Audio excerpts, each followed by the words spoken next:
A equação do preço de venda, então. Então, a melhor maneira de definir preços é por meio da equação de preço de venda, que é a seguinte: preço de venda é igual a parcelas identificadas dividido por 1 menos a incidência sobre o preço de venda unitário. As parcelas identificadas correspondem ao custo de aquisição da mercadoria, ao valor do frete, se houver, e ao valor do lucro desejado, entre outros. As incidências correspondem às porcentagens aplicáveis sobre o preço de venda, podendo incluir também a porcentagem correspondente ao lucro desejado. Nesse caso, é preciso definir se o lucro vai ser uma parcela identificada ou se será uma porcentagem do preço de venda. Em alguns casos, os giros de estoque, a projeção de vendas, o ponto de equilíbrio, as contas a receber e os fornecedores precisam entrar na composição do preço, em forma de parcelas identificadas para melhor representar a realidade desses preços. Veja alguns valores que devem ser incluídos no preço de venda: os tributos, os fretes, os encargos financeiros, custo de aquisição de mercadorias, lucro desejado e outros possíveis fatores. Lembrando que o lucro desejado pode ser definido em porcentagem sobre o preço de venda ou em um valor pré-determinado, ou um valor que seja estabelecido pela empresa. Aqui temos um exemplo prático do cálculo do preço de venda unitário. O custo de aquisição da mercadoria sem o frete foi de R$ 30. A incidência de ICMS de 19%, de contribuições sobre 4%, incidência de encargos financeiros 3%, incidências de comissões 5%, de outras despesas 2% e a porcentagem do lucro definido de 10%. Todas essas incidências e porcentagens são feitas sobre o faturamento. Então, o total de incidência sobre o preço de venda é de 43%.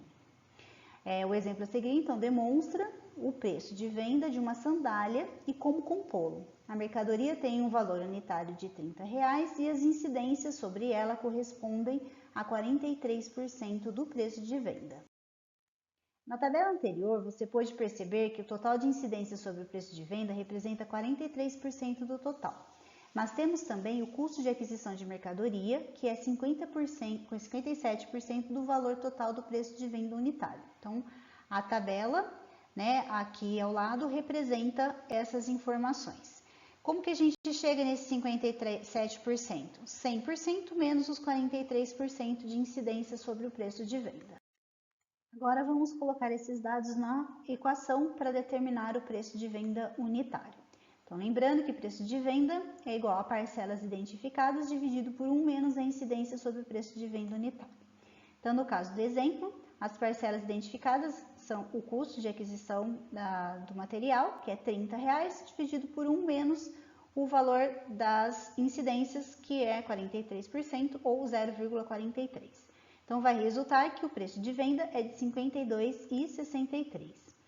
Saiba que, sobre os valores que temos na equação, PVU é o preço de venda unitário, 1 corresponde a 100% do preço de venda unitário, 0,43 corresponde a 43% do preço unitário e 0,57 corresponde a 57% do valor de venda unitário. Aqui nós temos uma tabela com a composição detalhada do preço de venda unitário. Então, o custo de aquisição de mercadoria, que foi de R$ 30, ICMS sobre as vendas, que é de R$ 10. Então, a gente, para chegar nesses valores aqui dos custos, dos reais aqui, nós vamos multiplicar a porcentagem sobre o preço de venda que nós acabamos de calcular. Então, temos cada uma daquelas porcentagens nas tabelas anteriores, multiplicado pelo preço de vendas, nós vamos chegar aqui a esses valores. Então, somando esses valores, nós temos que o preço de venda calculado foi de R$ 52,63, que corresponde a 100% do total. No exemplo apresentado, a margem de lucro foi definida pela porcentagem sobre o preço de venda. A margem de lucro, inicialmente, foi estabelecida com base na experiência e prática do mercado e depois confrontada com o próprio mercado. Os números e alíquotas foram informadas neles são apenas simulações. Eles não devem ser aplicados automaticamente em qualquer empresa. Todas essas porcentagens mudam em função do porte da empresa, do estado onde ela está localizada e de seu enquadramento tributário. Vamos aprender agora o conceito de markup. Markup é uma taxa aplicada ao custo variável e resulta diretamente no novo preço de venda. Com o markup, você pode atualizar os seus preços sempre que ocorrer uma mudança no custo de aquisição dos produtos. Para calcular, basta dividir o preço de venda pelo valor de aquisição ou produção do bem e ou do serviço. Então, por exemplo, markup igual ao preço de venda dividido por gastos variáveis unitários de produção. Vejamos qual será o markup do pastel, que será vendido por R$ 5,11 e seu custo variável, gasto de produção, é de R$ 2,30, como vimos nos exemplos anteriores. Então, o markup será 5,11 dividido por 2,30, que resulta em 2,22.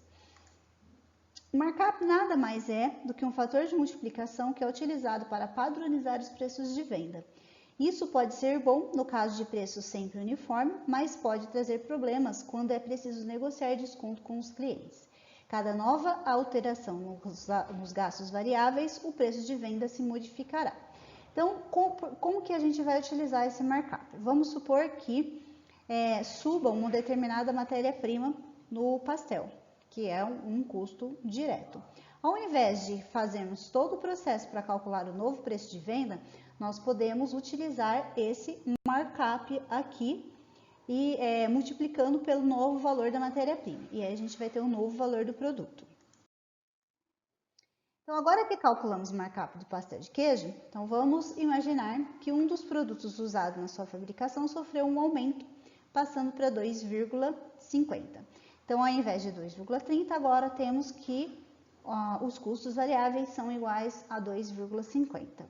Sabendo que o markup é de 2,22, ficará muito fácil calcular o novo preço de venda. Precisaremos apenas multiplicar o novo custo por esse valor do markup. Então, o novo preço de venda será o novo custo variável vezes o markup, 5,55. Então, agora, o pastel, ao invés de ser vendido por 5,11, ele será vendido por 5,55. Agora vamos falar um pouquinho sobre o demonstrativo de resultados. O demonstrativo de resultados tem a finalidade de oferecer aos empresários um campo para ser feita uma análise mensal do desempenho das contas e, simultaneamente, da empresa em relação à receita mensal. Além disso, é uma rotina inteligente e flexível, pois permite ao usuário montá-lo de acordo com a realidade da empresa. No demonstrativo de resultados, é necessário ficar atento e analisar os seguintes pontos: o desempenho das vendas mensal, a política de vendas praticada pela empresa, o desempenho dos custos mensais em relação às vendas, conhecer a participação dos encargos, impostos e comissões em relação às vendas mensais e saber o lucro ou prejuízo obtido no final do período em análise. É fundamental conhecer o resultado que sua empresa apresenta. Saiba que não existe apenas uma forma para chegar a esses resultados. Você pode escolher a forma que mais se identifica com o seu negócio ou sua situação, e assim terá resultados precisos. Aqui temos um exemplo de demonstrativo de resultados.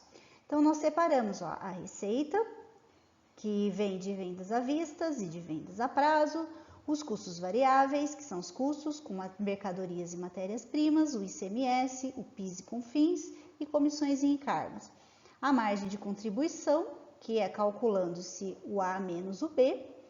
Depois temos os custos fixos, né? Então temos retirada de prolabore, que seria a retirada dos sócios, salários, encargos sociais, despesa com bancos, honorários contábeis, aluguel, água, luz, telefone, propaganda, manutenção, entre outros.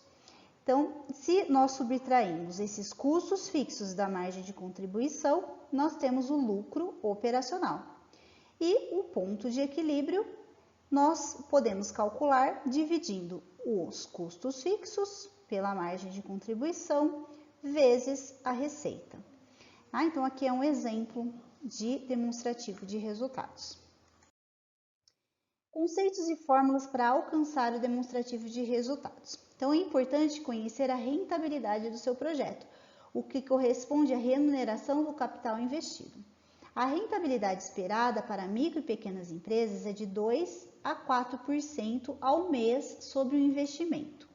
Para calculá-la, use a seguinte forma: taxa de rentabilidade vai ser igual ao lucro líquido dividido pelo investimento vezes 100. Também é necessário calcular quanto rende a atividade operacional de sua empresa, ou seja, a lucratividade operacional, a qual representa percentualmente o lucro operacional da sua empresa em relação às vendas. A lucratividade esperada para micro e pequenas empresas é de 5 a 10% sobre as vendas. E para a gente calcular essa lucratividade operacional, nós vamos dividir o lucro operacional pelo valor das vendas e multiplicar por 100. É preciso verificar em quanto tempo você terá o retorno sobre o capital investido, considerando-se um determinado nível de vendas e lucros, pois não basta que o negócio seja lucrativo, ele precisa também ser rentável.